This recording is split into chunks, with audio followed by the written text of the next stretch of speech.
I grew up in this community. It's great to be a part of what it used to be and what it is now. I love this county. It does so many things for the people that live here. See if we got any beans over there. You really have to take into account a bunch of different areas and ways that people are living within Seminole County. It's got to work for all of us. I encourage development, but it has to be smart development.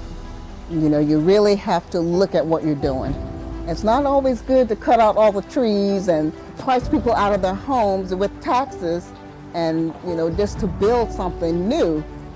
It has to be smart. I wanted to make sure that the rural boundary was able to be preserved.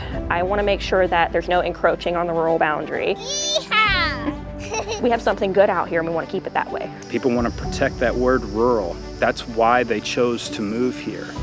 There's a lot of discussion about keeping the development within the cities. Cities can, of course, grow. The rural area, however, the rural boundary is set the boundary of that growth, so it won't be going into those areas. But there will still be development within the rural boundary. It just won't be changing the zoning.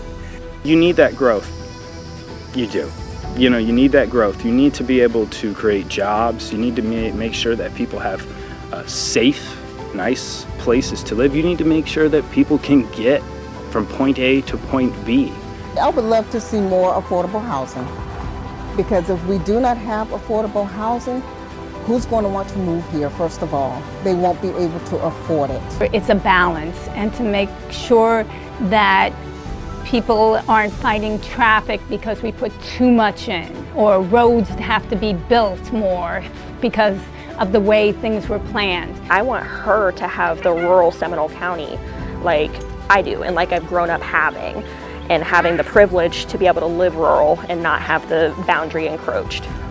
When you include the community and their opinions and their values and what they want, it only helps get rid of the fear of change.